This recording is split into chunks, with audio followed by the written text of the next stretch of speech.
That's when people start crying and when people start complaining, it's hard for me. It's hard for me to hear. You're talking about a kid that was homeless from 15 to 19 years old out on those mean streets in South Florida. No one cared about me. No money.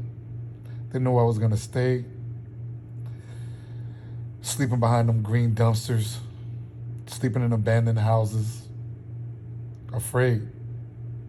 That's why it's hard for me when I hear people say, poor me, and they can't get it done. I had no choice. We had no choice. All the crime that was around us, all the pain, everybody's going to prison. And when I think about my friend Ben changed everything. Ben is the reason I started thinking, no one is coming to save you but you. I watched Ben die right in front of me. I watched him get shot and killed right in front of me. And I live my life in this rugged, determined way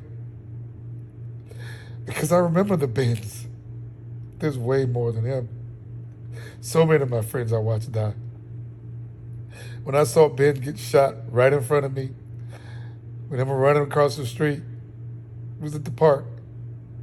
And he ran across the street to get to his grandmother's house where he lived.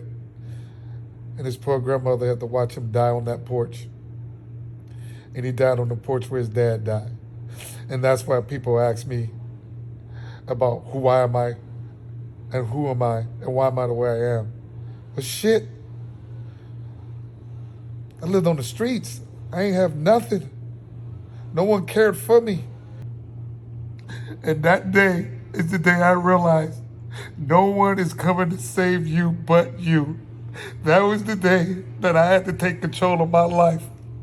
That was the day that I decided, no poor me no more. And why is my life like this? That was the day when I stopped having excuses and I started taking responsibility for myself. Watching him die. I remember later on trying to find somewhere else to sleep that night. And that's the day I decided I could never really sleep. You always have to sleep with an eye open when you're homeless on the street. And I cried. But Ben woke me up. And so I say to everybody, you got to take responsibility for yourself.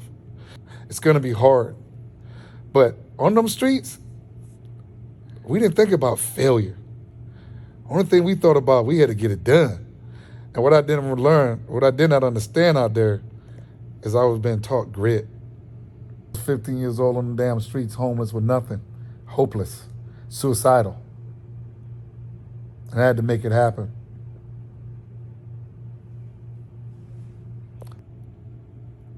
Don't ever give up. And realize, until you have that mind shift, like I did at 19 years old, of no one is coming to save you but you, and once you understand that, then you can go out and accomplish anything that you want. Because what I learned is now I'm a little older, your greatness is right there in front of you. God has already provided that for you. You just got to go get it and never, never, ever quit. I love you, Ben.